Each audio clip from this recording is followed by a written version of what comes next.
Got 3 invitations. I'm going to start. There we go. This is going to record automatically, hopefully. So we are live now, and there are 2 attendees. Cool. So now Ian should be able to join. Ian, press to join. Got 3 invitations. I'm going to start. There we go. This is going to record automatically. Why am I hearing myself? Oh, this is very strange. We are live now, and there are 2 attendees. Cool. So now Ian should be able to join. Ian. I'm hearing a delayed version of me, or is it just me? You've not got it open on another tab somewhere, do you? There we go. This is going to record automatically. Oh, this is very strange. We are live now, and there are 2 attendees. Cool. Oh, this is so tricky. You've opened the matrix. So now Ian should be able to. We do apologise, everybody who's watching. Andre, our president, has managed to open the matrix, and it's going to repeat forever. You've not got it open on another tab. Yeah. Do you hear yourself now? Oh, this is very strange. Is it happening for you? There are 2 attendees. Cool. Oh, this is so tricky. You've opened the matrix. This is so funny. Guys, everybody who's watching, Andre, our president, has managed to open the matrix, and it's going to repeat forever. Oh, this Not is. got it open on another tab. Yeah.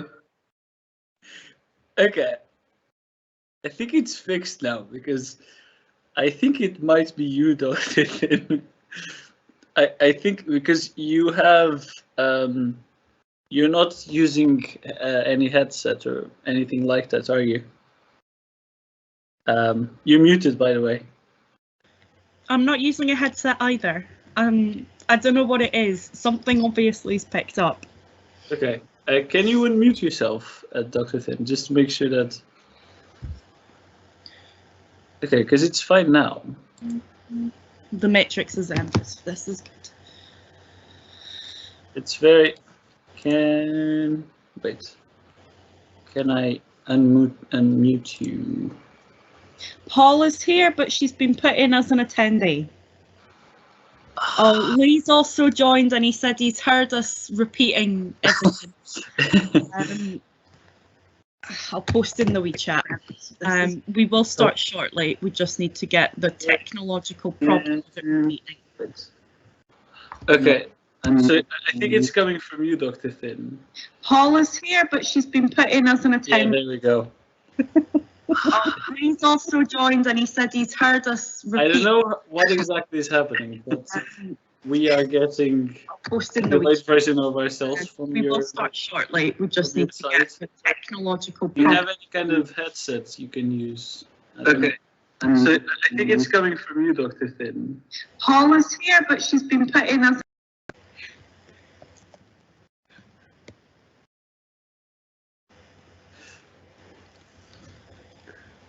This is all very confusing. Right. I don't think it's necessarily needing a headset. I think it might just be the volume on your computer or laptop. Because I know with my one, if it's too loud, if I'm on Discord will pick up all of the sound coming back out, and then it will send it back through, and then you get a never-ending cycle of it. So it might just literally be your volume.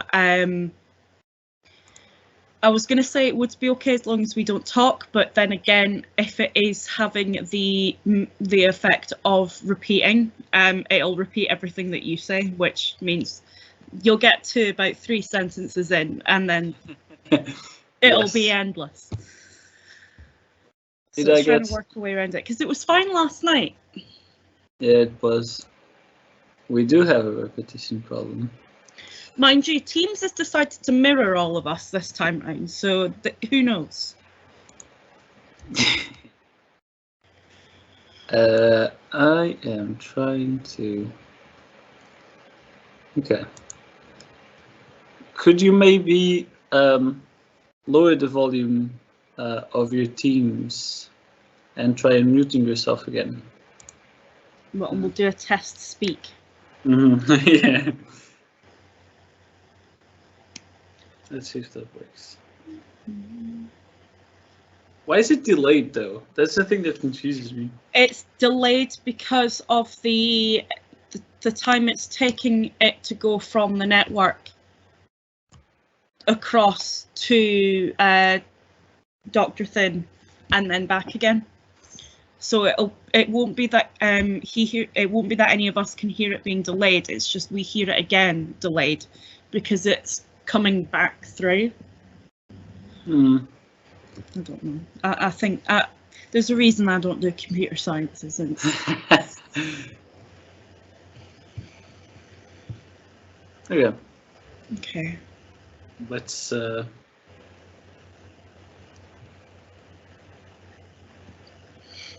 We will be starting shortly, everyone. We're just sorting out a handful of minor technical issues that have decided to appear for no reason. Because it's Teams. And Teams likes to do that. It worked perfectly last night, no bother. And of course, it's a Tuesday, so the Tuesday gremlins are out nibbling through all the wires, and yeah. Yes. That's exactly what's happening. But don't worry, we're not just sitting here doing nothing. There are things happening.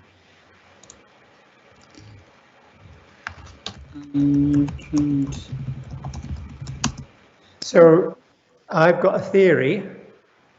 Can you hear me? I've just unmuted and I've got a little theory.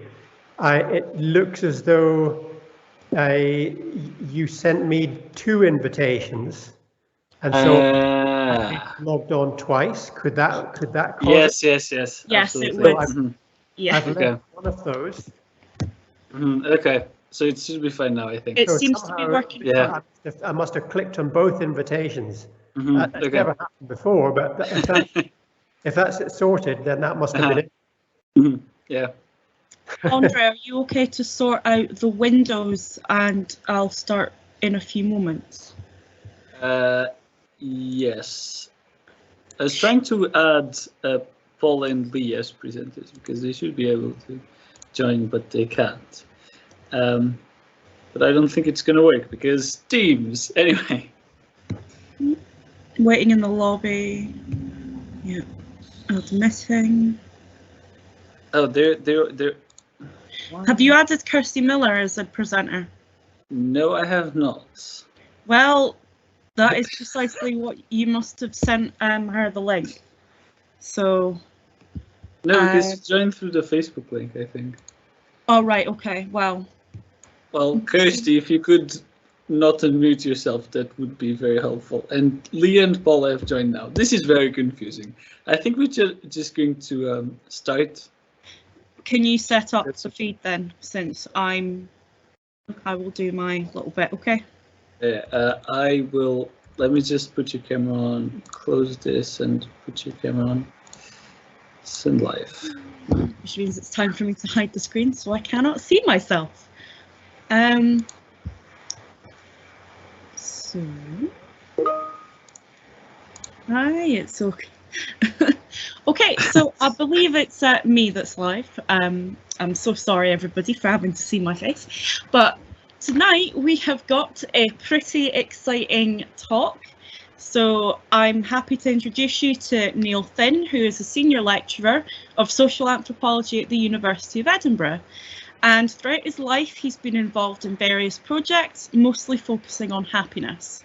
Dr. Thin has been closely enmeshed in free speech and the current view of freedom of expression that is very blatant in academia right now.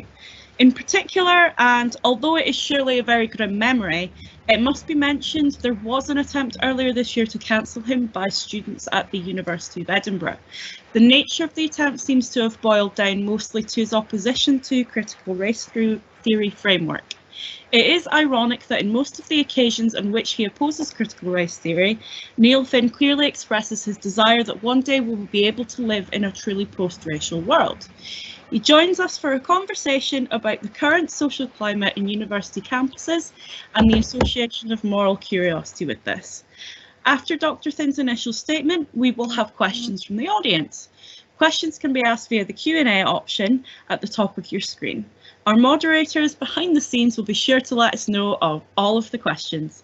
And now, without any more further delays and hopefully no more technical gremlins, I will leave you with Dr. Neil Thin. Hi, everybody. How many have we got? 10, 15 people, something like that. So lovely to see you. So my name is Neil Thin. I'm an anthropologist. I've been at the University of Edinburgh lecturing 35 years. And as Kat just told you, most of the recent years, most of the time actually since the millennium, I've been promoting the anthropology and sociology of happiness. And before that, I worked sort of at the other end of the spectrum on poverty, suffering, human rights abuse in what were then called third world or developing countries, working with aid organizations. So although I was a lecturer, I was also working for at least half the year around the world, working with community organizations, trade unions, and so on. So around the millennium, I decided to kind of reinvent myself as a more aspirational, positive anthropologist, looking at what goes right with society. And that's still where I'm at. My heart is still in the idea of looking at what goes right with society. But as you see me right now, I've been through a rough few months, to be honest. And so I kind of feeling myself lurching at times towards the misery end of the spectrum again.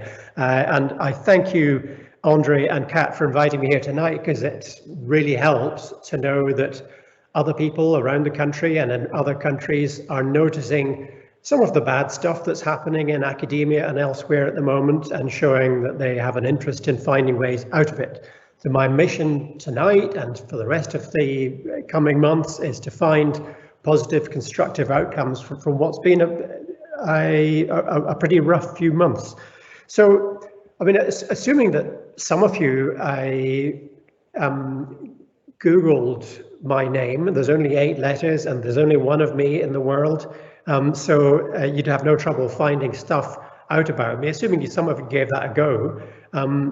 I'm pretty sure that your screen would have looked similar to what my screen still looks like 6 months on from these very short-lived and rather lowbrow cancellation attempts. I'm pretty sure that you will still see my name associated with the names like racist, misogynist, transphobe, bigot. You will see people saying that my lectures were described as traumatizing and triggering. You will see quotes from students saying that they felt unsafe in my virtual presence, and demanding, not just requesting, demanding that I apologize and or that I should be permanently withdrawn from my role as a lecturer. And that's a role, as I say, that I've performed without trouble for 35 years. So a pretty weird few months. So one thing for tonight, if you want to ask me anything about what went on before those cancellation attempts and what my interpretation of that is, yeah, I'll do my absolute best to answer you. I don't want to say anything inflammatory. I'm really trying to let the dust settle on this sorry episode, and also to, as I say, to draw out some good lessons from it, but I've absolutely nothing to hide and nothing to be shy about. So I really don't mind what you want to ask me. I will do my absolute best to answer you. But the other couple of things that I want to do this evening is to engage you in conversation about what can we learn about free speech and the regulation of speech more generally, self-regulation and regulation by others.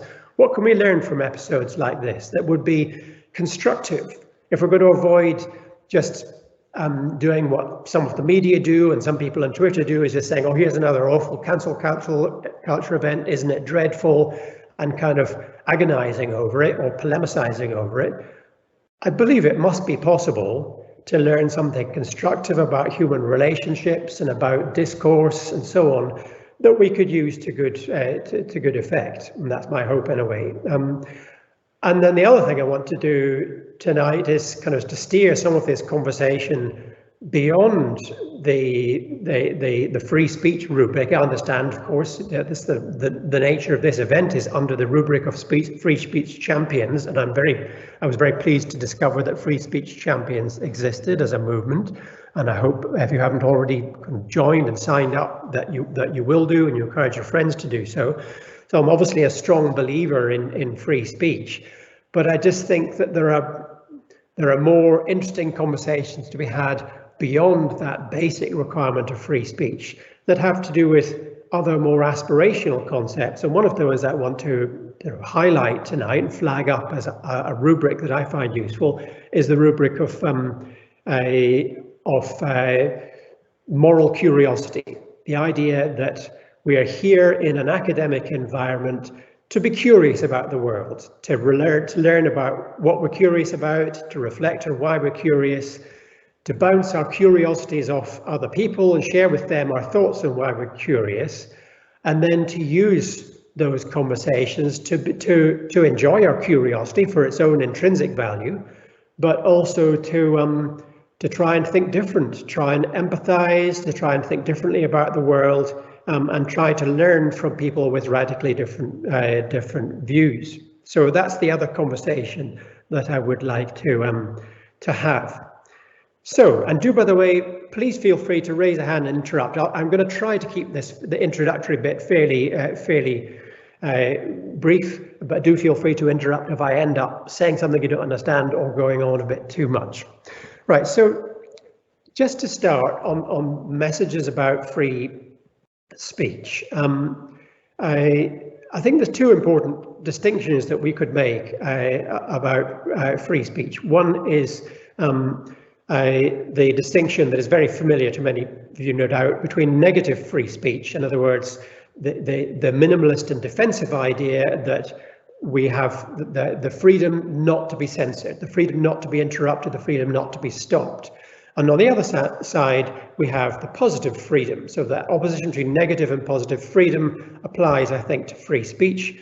And it's more interesting, more aspirational, if you like, to think about positive free speech. How can we use that freedom to speak, and how should we use it to make our own lives and those of other people go better? So I hope this evening, if we don't get too caught up in talking about denunciations and deplatformings, that we'll have some opportunity to talk about what you think of as how you think the freedom to speak can and should be used. Should we use self-censorship? Should we guide our freedom of speech in response to what we anticipate about other people's offence taking and so on? There's another distinction I think that's useful, which I haven't thought about so much before preparing for this evening, but I think is really, the more I think about it, I think it's a really useful distinction. And it's one that apparently, if there's any Greek scholars or classic scholars here, you'll probably be familiar with this. In ancient Greece, they used to draw a distinction between, forgive my pronunciation, I'm not a Greek scholar, isegoria, which I'm translating roughly as egalitarian free speech. In other words, the good society ensuring that everyone gets a voice, that everyone gets the chance to voice, to say what they think, to say what they believe, to voice their opinions. So egalitarian free speech, or isegoria, and what I'm going to call libertarian free speech, paresia is what the Greeks called it, which is about... Hello? Was that an interruption? Oh, did it? I think it was on my end, because you froze, and I was thinking it was on your end, but it was on me. My apologies. Am I back in the room again? Yes. Sorry. Yeah. I thought you were going to correct my pronunciation of paresia. Oh, I never do. So my knowledge of Greek is worse than yours. Anyway, so paresia, as the Greeks called it, is a different take on free speech, which is probably the one that we're most familiar with today, which is the libertarian idea that free speech guarantees the total freedom to say, as the Cambridge philosopher Arif Ahmed recently put it in debates at Cambridge, to say anything you like as long as it's legal. All right, so that's the guarantee of libertarian free speech. Now, so you've got an egalitarian version and you've got a libertarian version. Now, although we do hear a lot nowadays about political polarization between egalitarians and libertarians, or between left and right wings, is sometimes put. I personally refuse to be pigeonholed into left or right. I don't see the point of that. I look at each case on its merits, and I show goodwill to do what I can to think my way and to help other people think their way towards a better society for everybody.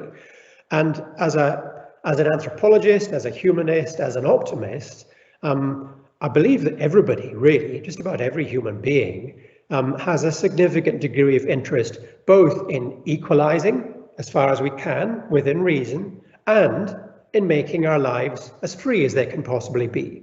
Now, there are limits to both equality and to freedom, but there are values I hope that all of us could sign up to.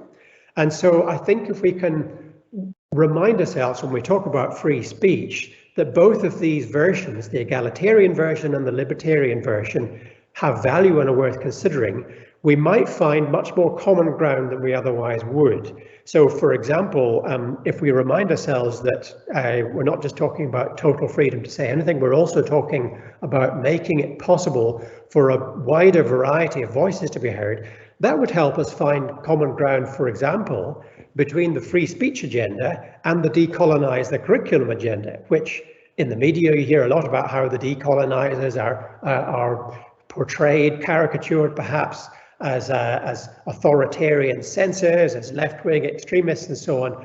Well, it needn't be like that at all. I mean, I've been an anthropologist, as I say, for most of my life.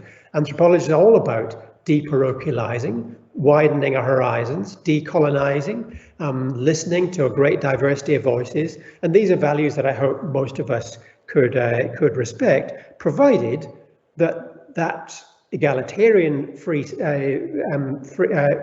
up of speech is not used to trump libertarian free speech. And there's one more free speech distinction I think that's worth considering here that kind of overlaps a bit with the other two, and that's the distinction between speaking freely and being listened to. Most of the conversation, again, about free speech is about people's right to speak freely, but it's kind of irrelevant speaking freely if no one's listening. So we want to be able to speak freely, but we also want other people to listen to us. Now, there's different ways in which you can do that. The best way, obviously, is by using reason and evidence and rhetoric to make your speech so fantastically informative and interesting that other people will want to listen to you. Unfortunately, new authoritarians, and there are many of them on campus, are wanting to demand that particular kind of voices get listened to. And sometimes egalitarian free speech is used as a demand that people be heard and listened to. Well, no one has a right to be listened to. You have a right to speak, but you have to invite people to listen to you, and to do that, you have to make what you're saying compellingly interesting. That's just a few thoughts on free speech. But as I say, I've not had a sort of lifelong interest in free speech, and although I've taken an interest, obviously for obvious reasons, in the last few months, I think of it as a somewhat minimalist concept, a kind of springboard concept, what I might also call an OK lines concept. A decent society guarantees freedom of speech, but a really good society builds a social climate, including a campus social climate, in which people can have really uplifting conversations, in which their curiosities are stoked, their curiosities are shared, they're able to have conversations that might take their lives in a really good direction. Okay, so pause for breath, and let me just very quickly tell you a tiny bit of potted biography, and I'll try not to go into kind of morose self-justificatory, self-pitying mode, but just in case you know nothing about what particularly happened to me this past year, it was nothing very, very spectacular, but somehow it did make the news in about 30 different news outlets, which took me really by surprise. And as I say, I'd had 35 pretty quiet years without any kind of trouble at university, and suddenly out of the blue this happened. But many of you will know that these stories are not at all rare nowadays, and this similar things seem to be happening to a lot of people in academia, but also in the media, in various walks of life. So none of us should be surprised if suddenly we find ourselves the target of a mini hate mob. And I think it probably was a fairly small hate mob. It was clearly a hate mob. It was clearly organized. There were maybe 5, 10, 15 people, nearly all of them anonymous, all of them undoubtedly strangers to me, because for a year and a half I'd been teaching online courses with several hundred students, but only online, not face to face. And they decided that I was, for whatever reason, a legitimate target for very sudden flurry of denunciations. And I mentioned some of the fairly standard names they called me. What was, I think, distinctive about the denunciations of me, arguably, was that it wasn't any one thing. There wasn't any one bad moment, one bad tweet, or one bad thing that I stood for that people disapproved of. It was kind of, once people had got the bit between their teeth, they decided to really go for everything that I had said on Twitter or in my feedback on essays. And I don't think they found any one smoking gun, any one really bad thing.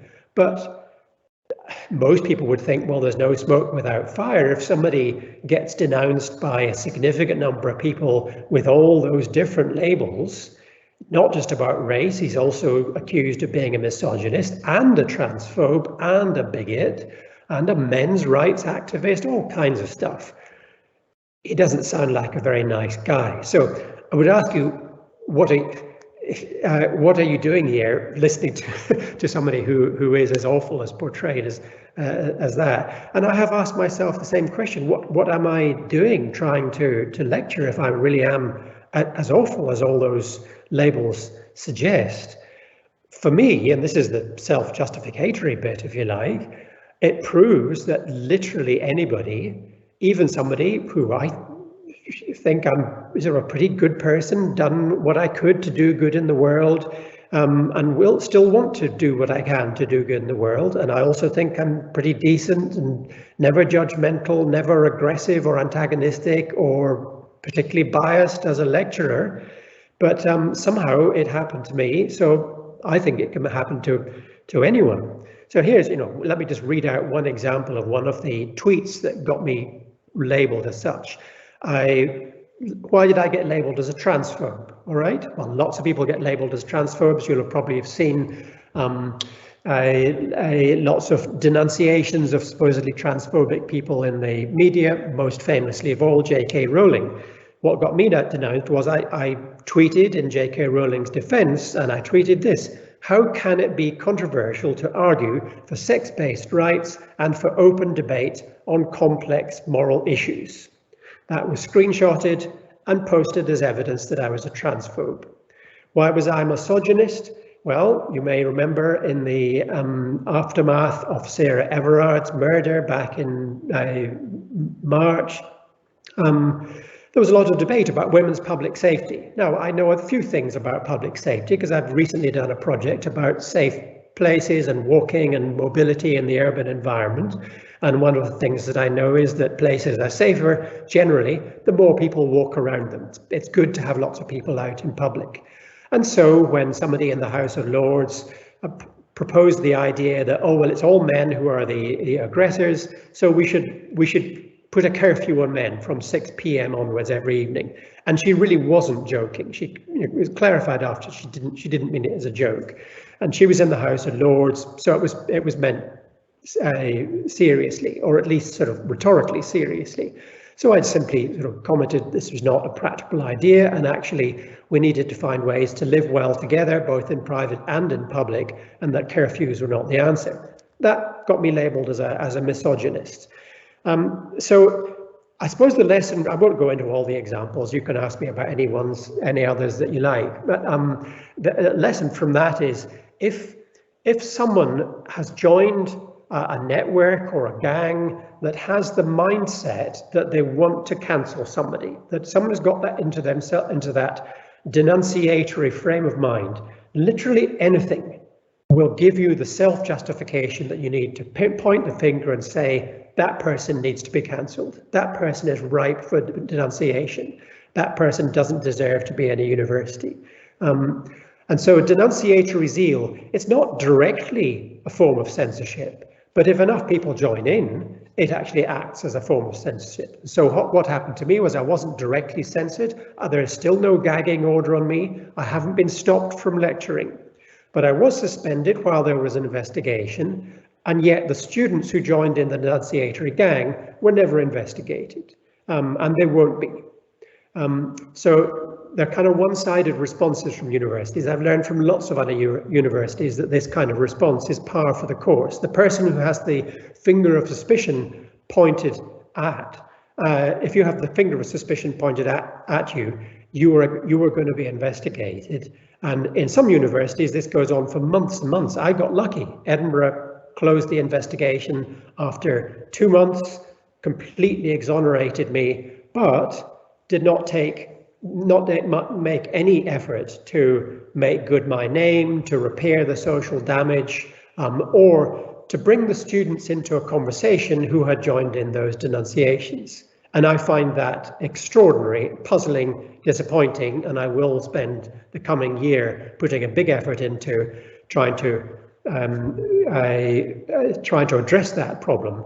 And that's one reason why, although I'm talking to you tonight, I will not even online lecture at the University of Edinburgh in this current academic year.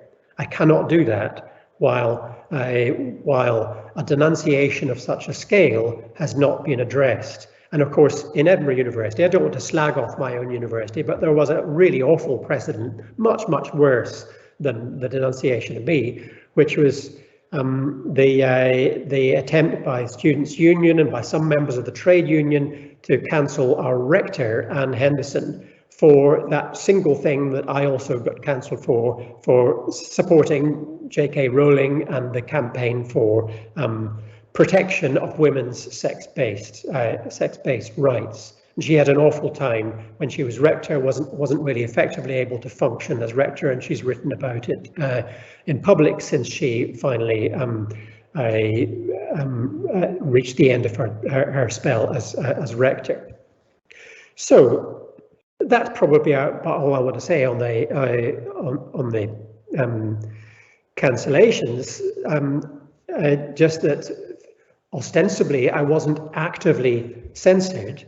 But people, if enough people are censorious, somebody, oh, sorry, I just got a bleep there saying somebody made a comment. We'll address that later.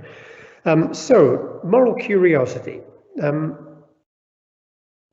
The two things I think we might mean by moral curiosity as an antidote to this culture of denunciation, the culture of suspicion, the culture of censoriousness. Two meanings. One is being curious about moral issues. There's an awful lot written in philosophy and psychology and in educational science about the fundamental importance of curiosity as an intrinsic value, as part of the good life, and also as part of the good academic community. Most of it focuses on what's generally called epistemic curiosity, in other words, being curious to gain new knowledge. But I think the concept of curiosity can really usefully be extended to cover moral issues. And I think there's a second sense that overlaps with that and is related, second sense of moral curiosity, which is the idea that curiosity is itself a moral good. To be curious is to be motivated to engage with an open mind, with an open heart, in listening, in conversation to other people, empathizing with their perspective, listening to their views, including trying to do so on moral issues. If you do that, your curiosity is morally good in that it's good for you, but it's also good for society. And within a university, it's a crucial part of the campus social climate. We cannot have a good functioning academic community without curiosity, and that curiosity should extend to issues of moral debate, even issues about which people feel very deeply, feel that they have the strongest right to offer an opinion. Nobody should try to quell that curiosity to debate moral issues in open-minded ways, to engage in thought experiments, to ask awkward, disruptive questions of moral dogmas, and so on. So that's why I want to raise the issue of moral curiosity with you. Now, somewhere here, if I can find in my notes, I've got a quote that I came across just last week, yes, which is on the subject of curiosity in education, that I think applies equally well to moral curiosity. It's from somebody called, an American academic called John Tomasi, who has taken over leadership of what's called the Heterodox Academy. Now, this is an international network of scholars, of which I'm a member, which exists to promote viewpoint diversity in universities around the world as an antidote to the upsurge in censorious dogma. And his quote, as in his inaugural think piece for the Heterodox Academy, goes like this: to wonder, not only for ourselves, but also about ourselves and the different ways our lives might go, that gives our concern for social justice its point. As with truth, so with justice, curiosity comes first. If there's a single value the university must hold sacred, I submit it is curiosity. That, I believe, is a really, really important quote, and I suspect it'll be quoted for many years to come. And the reason perhaps why it's so important particularly is that he uses curiosity as a concept on which we can find common ground in volatile, inflammatory debates about whether universities are about the pursuit of truth or whether they're about the pursuit of social justice. Now, I've tried to work for both the pursuit of truth and the pursuit of social justice all of my 35 years in universities, and for many years before that working with trade unions and community-based organizations and NGOs and so on. And I've always felt, I think, that to make social progress happen, we need to be open to the truth, receptive to evidence, and we need to have our hearts in favor of social justice. And so that, I think, brings us back to that point I started with about freedom of expression being both about that will to make everybody's voices hearable, to allow everybody a voice, and about that freedom to say things that might offend if you're being constructively disruptive, if you're giving offense for some kind of social purpose. To me, it's absolutely fine to give offense. We should never be afraid of giving offense if in trying to do so, we have some purpose other than self-aggrandizing. If we have a social purpose, a good, clear moral purpose, a clear sense of why we're doing it, we should always be prepared to give offense. So let me just quickly close then, just to trot out some of the things that I think I was trying to do that somehow, without me meaning it to happen, ended up leading to my cancellation. So, for example, I questioned whether people who call themselves anti-racists can really be anti-racists if they overtly racialize everyone and everything on campus. If they segregate BAME from white students in learning events, that seems to me to be a kind of racist approach to anti-racism that we should question. Then came in Edinburgh the denaming of the David Hume Tower, and I questioned publicly, very publicly, unlike nearly all of my colleagues, only a handful of us questioned publicly the denaming of the David Hume Tower. And we did so because we felt it was a conversation that we should have openly and in public about whether or not taking a name off the David Hume Tower was a good moral thing to do, or was it a piece of shameless tokenism. I questioned also whether universities are wise to confess publicly to institutional racism, or whether, rather than institutional racism, we better approach social inequalities in a more nuanced sense, looking for evidence of particular sources of inequality, particular sources of segregation and harm, rather than using a bland, overgeneralized concept like that. I questioned also whether USA-style race politics and the language of critical race theory, with which I have much sympathy, by the way, but sometimes it's just pushed too far, and it's pushed in very divisive ways, and above all, it is pushed without a clear, constructive moral purpose. So the way I question critical race theory is to say, okay, if you're going to push critical race theory, please have some kind of aspirational link to a post-racial world, a world of racial harmony, a world of racial progress, rather than just using it as a platform from which to throw out lots of complaints. Regarding women's safety, I already mentioned why I questioned some people's theories about how to improve women's safety in public. Regarding transphobia, I think gender critical feminists and transgender activists have clearly reached an impasse that has been there for several years and has cost people their lives. It's been traumatic. We need to use questions, kindly questioning, constructive questioning, as ways to fight through that impasse. There's a couple of other things that I might have been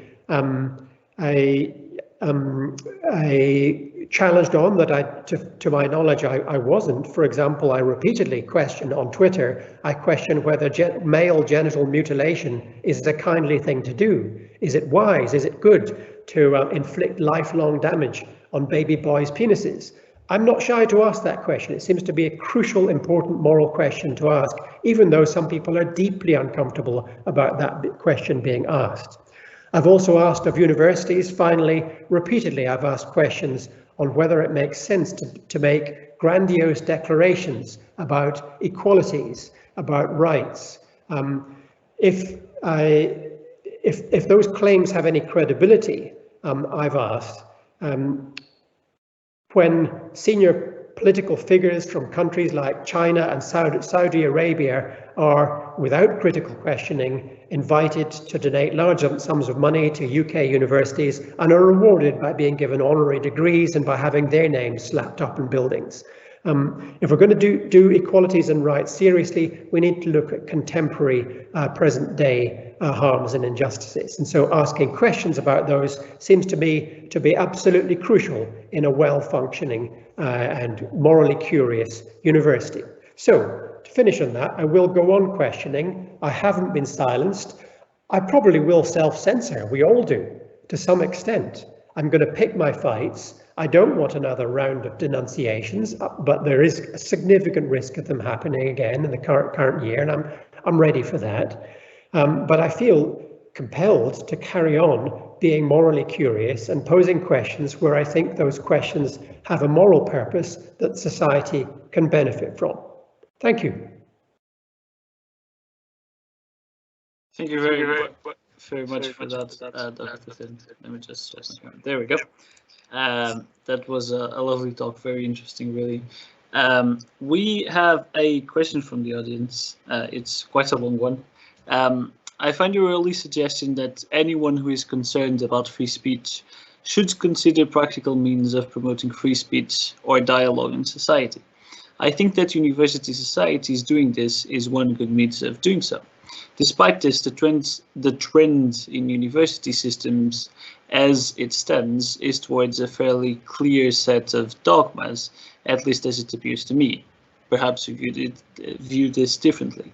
Do you believe that the university as an academic institution is doomed to neglect free speech and debate? Is it necessary for new, different forms of high-level academic institutions which can counter the current university system and be bastions of liberty in a seemingly illiberal age, just as the first universities of the medieval ages were? So yeah, so I think I got most of that, and thank you very much for that.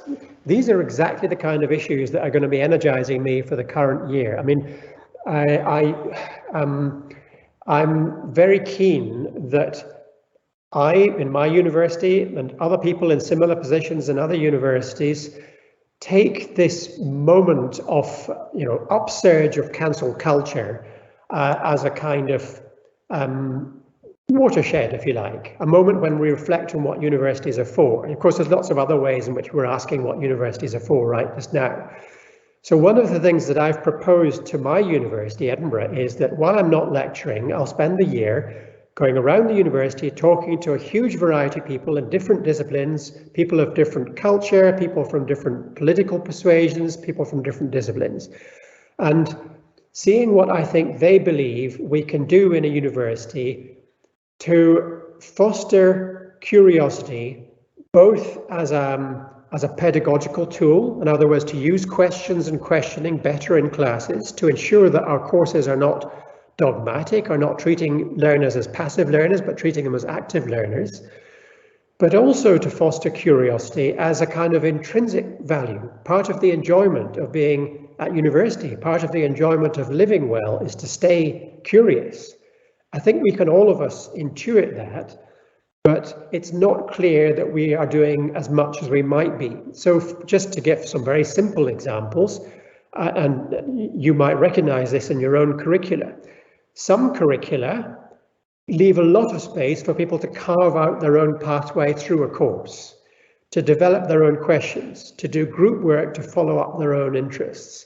Others, on the other hand, are very structured. Each week has a topic, each week announces, tells you the answers to a topic, and at the end of course you have preset questions that you have to answer, or in either as essay questions or in exams. I think a course which nurtures curiosity starts with questions, uses questions all the way through, and responds well to new questions that emerge from students, and also encourages students to work with one another in pairs and small groups throughout the course, both during the class but also between classes, to use questions to generate shared curiosity. So I'm using that concept of shared moral curiosity as a concept in the university, and I'm hoping by the end of the year to come up with some guidance documents and maybe publications on it. That will be my little sort of contribution back to society, if you like, because I do think that free speech and freedom of thought and freedom of expression, generally academic freedom too, rely on people's ability to develop good questions. Another concept I use is questionological intelligence or questionological capability, the ability to use questions well and to respond well to other people's questions. So I've given you a mini lecture in response to your questions. Does that roughly answer the kinds of things that you wanted to raise there? Yeah, no, I think so. I thought that was quite a detailed one, actually. The question itself was a very in-depth one. I was like, oh wow. So I've got a question. It mostly sort of comes from me personally, actually, and it's about the situation at the University of Sussex with Professor Kathleen Stock, and my question's in relation to that. And I'm just wondering, how do you think universities should balance freedom of expression versus student welfare and happiness? So obviously a big issue of this is there are students who feel like their welfare and their mental happiness and such are under threat by what Professor Stock has said and published. But on the flip side, you have freedom of expression, and of course she's bringing up some incredibly fascinating and interesting points. So how do you think a university should step in to maintain a balance between the two? So as I mentioned, happiness is what I've been working on for many years, and I work across many disciplines in this, and I'm not a kind of life coach. I don't have a magic wand for happiness, but I have a very strong interest in helping people talk through happiness better. So if I'm confronted with a situation where students are unhappy, and I've been a personal tutor for literally thousands of students over the last few decades, and so I've seen a lot of very, very unhappy people, including people unhappy about things that happen in their classes. So of course we must respond, we must take serious, we must not dismiss those complaints as kind of vexatious activism. And I'm sure Kathleen Stock would say exactly the same. We must take student unhappiness seriously. We must take the activism of the unhappiness, and we must take people seriously if they claim to be traumatized. Now, as a happiness researcher, I and my colleagues have come up with a really, really simple formula for helping people start a discussion about routes to happiness from unhappiness. And it's idiotically simple. It goes like this. 3 routes to happiness. You can change your mind. In other words, learn to think differently about something. You can change your world.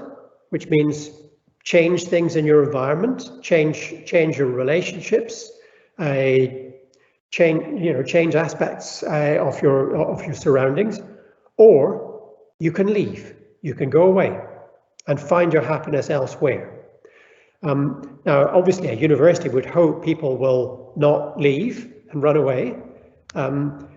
I do think there is a bottom line for people at university. If you're going to be at university, that we should be asking people. In fact, one of the things that's been discussed is trigger warnings. Should we have trigger warnings at the start of classes? Personally, I think we should have a trigger warning at the start of every person's university career. While you're at university, you are likely to be triggered by some complex moral issues that upset you at some point. You are likely to be triggered by reading things that you don't like. If you respond constructively and calmly to those triggering moments, you'll be a better learner. So I do think we have a moral responsibility to help students cope with upset without kind of claiming a right not to be offended, a right not to be upset. So to go back to the example of the David Hume, and it's very difficult to Hume Tower in Edinburgh, and it's very difficult to say this without seeming uncaring. If you are, the name was taken off the David Hume Tower ostensibly because the principal said, if I hear one student saying they're traumatized by seeing David Hume's name on the tower, I must take his name off the tower. That was a quote from our principal. And that seems to me to be entirely misunderstand the moral obligation to lead students to a better life. If somebody is traumatized by seeing the name of a 17th century philosopher, an 18th century philosopher on the name of a tower, then we have a duty to help them change their minds about that, rethink it, think better about what's happened, about why it is the object. You can also change your relationships, so they can, for example, in the case of the Sussex students, if they're traumatized by things she said. Now, I'm not an expert in Kathleen Stock. I have publicly stood by her because from what I've read of her work and what I've seen of the attacks on her, the attacks are despicable, and I have not seen anything despicable that she has said. That doesn't mean to say that there's nothing she said that I wouldn't object to. Quite possibly there is. I don't know. But it seems to me extremely important that people consider, if they're upset by things she has said, they have a moral duty as students to ask her. Now, they may say that they're scared, they're so scared of her. And weirdly, I mean, I hope, I'd be interested in your feedback on this. Do I seem scary to you? Because one thing that I heard an awful lot after I was cancelled, I asked time and again, why, please, why have these students who are all anonymous, they're all strangers to me, who've called me every name under the sun, who clearly have worked themselves into a hatred of me, why didn't they think to ask me, what are your views on critical race theory? What are your views on transgender activism? What are your views on women's safety? If they'd asked me, we would have had a polite conversation. We might have had some disagreements, but quite likely we would have found 99% common ground. And quite likely, if reasonable people ask Kathleen Stock for her views, she'll say, well, look, I'm here as a philosopher to defend women's sex-based rights. That seemed to be ground that it's worth defending. But absolutely, I don't think she would say that she's there to make transgender people's lives miserable, or to deny their feelings, or to not deny the reality of their experiences. And if they just asked her, they would have a conversation. It seems terribly simple, but we need to find a way of persuading students that if something's going bad in their minds, if they really are traumatized, they can try and sort it out in their heads, but they can talk to people. If you're too scared to talk to a lecturer or to somebody who's upset you, talk to somebody else, talk to your personal tutor. And in my case in Edinburgh, I have no evidence that any of the people who publicly denounced me, who tried to make my life a misery, and who have ended my career effectively. I mean, I will soldier on for a while, but it's the end of my career, really. Certainly the career that I had. They have done that, they have achieved that. And they did that without ever pausing to ask me a question. and to my knowledge, without even asking one of my colleagues to ask me to explain myself. That seems to me to be below the belt, dangerous, and not good for them, and not good for me. I mean, I'm sorry if you wanted me to be more specific about the gender debates. I'm sorry, but I'm not an expert. I do have views, and I try to stand up for what's right, and I have often tweeted and argued in favour of sex-based rights because I think they are worth protecting. But I also have tweeted and argued in many cases in favour of finding kinder ways to include transgender and gender non-conforming people in whatever way we possibly can, provided they don't trample on women's sex-based rights. Yeah, no, I think the answer was actually pretty much perfect in terms of the way we were sort of looking at it. I don't think we're wanting to quite go down the gender theories and transgender conversations, because they can get really complicated and it gets a lot of people really quite upset and worked up. We might consider doing something in the future, examining it, but for now we figured it's probably much easier to keep back, because that's one of the most controversial and topic areas really for anyone to talk about. But I will pass you over to André, who I think has got even more questions for you. Yes, that is true. We have quite a few questions actually coming in from the audience, which is delightful to see. Thank you very much. We are unfortunately not going to get to every single one of them, but I think there's a very important one which we had also thought about. So there's someone that says students often watch people they actually agree with get cancelled for fear of facing the same unfair repercussions. What do you think is the best way to break this cycle and get these people to come out of the woodwork? And I would add a small clause to this, because we are talking to you and we are, of course, I would assume most of us at university, either staff or students. How, if we are a student and we see, you know, a bunch of classmates complaining about a certain lecture, and we actually think, wait, actually, I don't agree with them and I don't want to see my lecture cancelled. What should they do in terms of, you know, protecting that lecture and stopping the cancelling attempt? Well, so I have one very strong answer and I have another slightly different answer. So the strong answer is this, and it's based on my personal experience.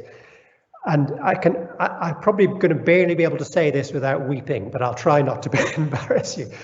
One of the things that I thought was really, really beautiful in the days and weeks following my cancellation was a lot of undergraduates who, like the denouncers, were strangers to me. They were just, they had attended my online lectures. They're mainly strangers to me, got in touch and offered just quiet messages of support. So that's step one. Get in touch with the person, and most people are contactable. Just say that you've noticed and say that you care. It means the world. You know, I actually do think it pretty much saved my life at that time. Having, you know, kindly strangers get in touch. Now, some of them went a step further, and this is the strong answer, and this is what I would love to see those of you who are brave enough to do this. Don't be a bystander. If you can afford to take that risk, if you don't think that you're in a place of extreme vulnerability yourself, I mean, I'm not advocating people taking stupid risks, but please, if enough people don't just turn a blind eye and think, oh, well, it's okay, I don't really know whether he did anything wrong, so I won't say anything. If you see somebody being denounced and you think the denunciation from what you can see looks unfair, please just say so, and say so if you can in public. If enough people do that, doesn't have to be in a kind of a signed list of letters of complaint. It can be in a tweet, it can be on social media, or it could be in a class. But please say it loud and clear, and if enough people do that, others will join you. And if you're afraid to do it on your own, get together with a small bunch of friends and say it together. So I do think, I think we are already in the UK beginning to see, we've had longer warning. In the USA, they've had cancel culture for 5-10 years now, really badly. It's only very recent in the UK, and we had some warning. So we are already seeing the fight back. And I do think we'll see in the next couple of years enough of a fight back for it not to be so bad anymore. But it won't happen if there's bystanders. And at risk of saying something that seems accusatory about my colleagues, the converse to those nice students and those nice colleagues who got in touch, and some of whom stood up and wrote letters to the principal or tweeted or said stuff in public in my defense, the really shocking thing for me, and I'll say this hand on heart, because I don't want to denounce any particular person for doing this, but in anthropology, colleagues who should have been my friends, who know me perfectly well, who knew I was not guilty of those things for which I was accused, did not come out and say, we've seen what's happening to Neil, we don't think it's right. And that has really shocked me. Now, a very small number have privately been in touch, and to them I thank them from the bottom of my heart. But there was no significant, let alone collective response from my home discipline. And that really, I'm still utterly shocked and baffled by that. But I have spoken to scores of academics who have been targets of denunciations in other universities. The story is every single time exactly the same. They're shocked by the lack of support from their immediate colleagues. Why? The answer time and again is their immediate colleagues are scared. It's not usually that they think that they're bad people or that they justify it to themselves thinking, oh, they must have said or done something wrong. It's just that they're scared because they see what's happened to a colleague. They think, I'm going to be next. And that, I think, shows a really significant and really morally reprehensible failure of moral responsibility. We need to spread the word in that and not shame individuals, because I don't blame any one individual, but I do think collectively my colleagues had a responsibility to say something. They did not take that responsibility seriously, and it's very hard for me to find a way back into my home department after that's happened. And that's been the case time and again with other cancel culture events in academia and in workplaces outside of academia. It's very sad. So I've got another wee question for you. It might have already been partially answered through your talk, but the person is wondering, how do we achieve a greater acceptance of differing opinions in the university classroom? What would be your tips, tricks and ideas for increasing acceptance for varying opinions? So at my home discipline, anthropology, which I've just come close to slagging off, is still very dear to my heart because its core principle is moral curiosity. It's being curious about the diversity of cultures and the diversity of values. And we have a principle called cultural relativism, which is that you withhold judgment for as long as you can in order to try and put yourself in other people's shoes, particularly the shoes of people who have a different worldview to you. And that same principle, I think, will be a very good principle to apply in every walk of life, the principle of relativism, provided you don't use it as an excuse for not evaluating, for not eventually coming to a moral point of view. So my answer on that one is, for example, in class, we should embrace viewpoint diversity as a value for any good class that tries to address contemporary or past moral issues. We should embrace viewpoint diversity, and we should encourage in that class the airing of a range of views. We should encourage thought experiments. We should encourage debates where, for example, people adopt a position that they don't necessarily hold. We should encourage one other technique that I think is sometimes used, and I know this is a tradition in debating societies, is to say to somebody, right, you talk to somebody else about your views or something, share your views, and where there's a different opinion, the one who holds the opposite opinion should express the opinion of the other person, all right? So that you learn how to articulate and try to make sense of views that you absolutely yourself disapprove of. Now that doesn't mean, for example, if you're debating climate change, that every discussion on climate change has to include, respect for total climate denial. But it does include looking at a reasonable variety of moral viewpoints. Now, it's anybody's guess what is the reasonable variety, and so there's no rule for how you would get there. But it seems to be a good principle, the principle of viewpoint diversity and the principle of cultivating enough mental flexibility and conversational flexibility to try out the ideas of other people that you do not yourself hold. I don't know if that helps. And I think the techniques that you can use in class is you can ask students to develop questions, you can have debates within class, you can set essays that are kind of debate essays for which there is no obvious right answer, that kind of thing. That was a great answer, and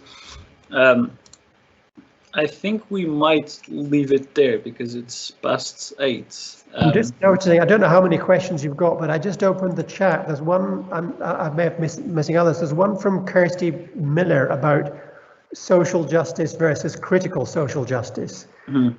Can I just? If you're willing to answer that, yeah. So social justice, social justice was the biggest concept I worked with in my international development career from early 80s through to the early noughties. And I thought it was the thing that mattered most in the world. I've changed my view on that because I think well-being is what mattered.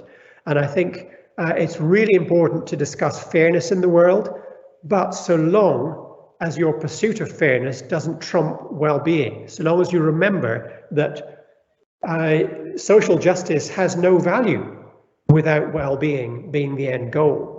Social justice has no value without happiness or human flourishing being the thing you're trying to optimize. If social justice means arguing, means blaming, means leveling down, then you're onto a losing streak. You're going to cause damage. And of course, we know plenty of examples of regimes that have pursued social justice ostensibly to the detriment of society, to the impoverishment of society. So that's a general view on social justice. Does critical social justice have a different meaning? Well, I can't give a quick answer to that, but I can recommend somebody who can, who will provide some answers. There's a trio of academics who did the so-called Sokal squared hoax. It wasn't actually a hoax. It was basically produced a series of kind of caricature critical social justice articles. They called it the Grievance Studies event.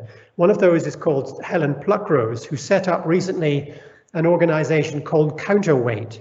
So if you look up Helen Pluckrose, who's a British philosopher, and Counterweight, I've joined with her, and a number of other academics have joined with her in a kind of mission to question in constructive ways critical social justice when it becomes harmful. And I have nothing like critical race theory and critical gender studies, and I have no principled objection other than that I don't think the people with that kind of missionary zeal should feel that they are entitled to trump other values like freedom of speech, like well-being, like positive social quality.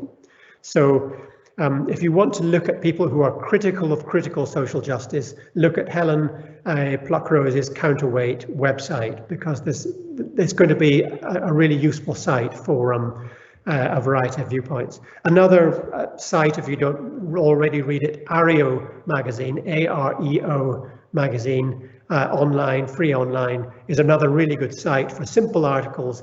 Unheard, UNHERD, is another site for articles that are critical of critical social justice movements. And I think they're all critical in constructive ways. They're not playing silly polemics. They're being critical in constructive ways. So I hope that helps. Can I, so this is, it's getting late, and I don't want to keep you for too long.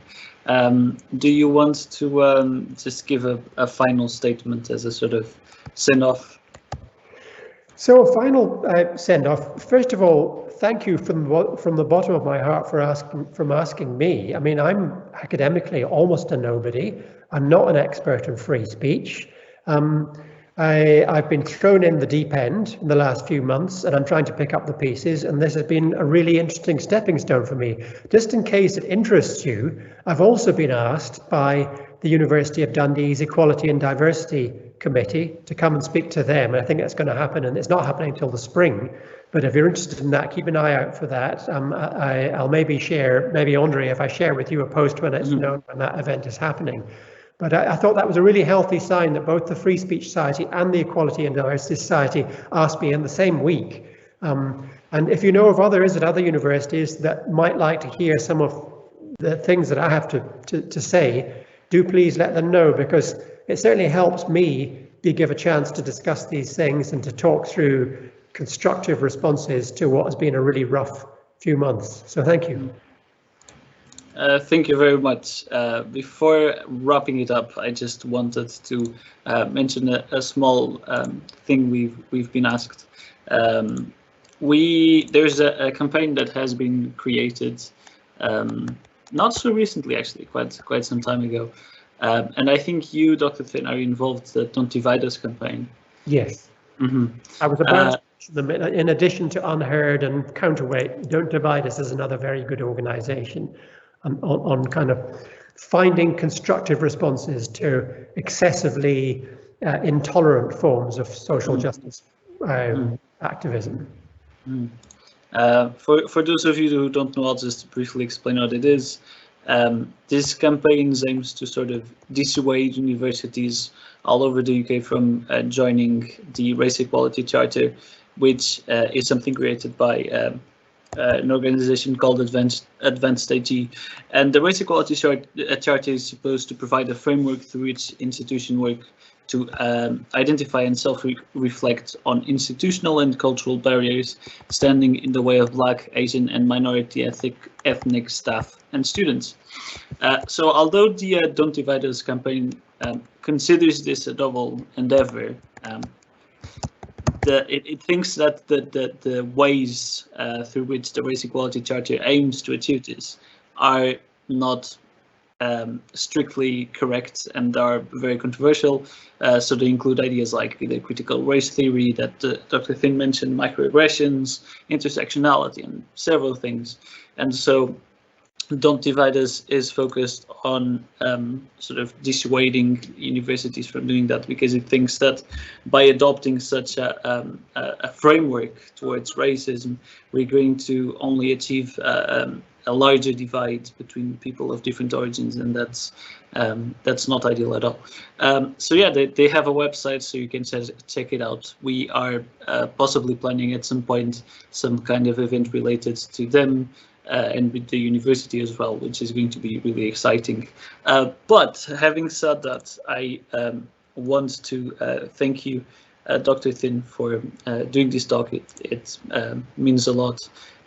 We like to have interesting people talking about interesting topics, and you're a very interesting person, and your talk was really, really fascinating. So thank you very much. We wish you the best of luck for the future, a future that will hopefully be full of interesting conversations with people with wildly different opinions. That's all we want. And thank you to you people in the audience for watching and sending in the questions. We hope you have found this event interesting and that we've encouraged you to speak your mind and have interesting conversations with those around you. There's plenty happening in the Free Speech Society this year. Next week we are going to the pub for our first in-person meeting as a society, which everyone's welcome to attend. Whether you've watched all our events or this is your first, you'll be very welcome. There's no official business to the meeting, just to get to know each other a little better. In 2 weeks we have the second lecture of our series The Other Side, which is an initiative that aims to break some barriers and heal the considerable divide that currently exists in the world between supporters at different sides of controversial issues. And the topic of that lecture is the Israeli-Palestinian conflict. And in 3 weeks, we are hopefully going to host our first in-person event with the University of Dundee's very own Jen Fenton, who's a social work lecturer, and who is going to be talking about freedom of expression in the university classroom. And there will be much more happening in the society to be revealed as time progresses. And just to end things off, I would like to finish with a quote, as I often do. And I had the name of this person. Let me see if I can find it. His name is Anthony Bourdain. I don't know if it's French or not. It's an American celebrity. And at first I didn't think he's not going to say something particularly wise, but he said something very simple but that's really, really deep. He said, "I don't have to agree with you to like you or respect you. So please stop mixing up agreement and respect. Those are two very different things. Please respect everyone around you, but also disagree with them, because that's how interesting conversations start." So thank you very much, everyone, for attending. It was a pleasure to host you tonight, and I hope you have a great night. Bye. Bye. That was a lovely quote to finish with. Thank you. Thank you.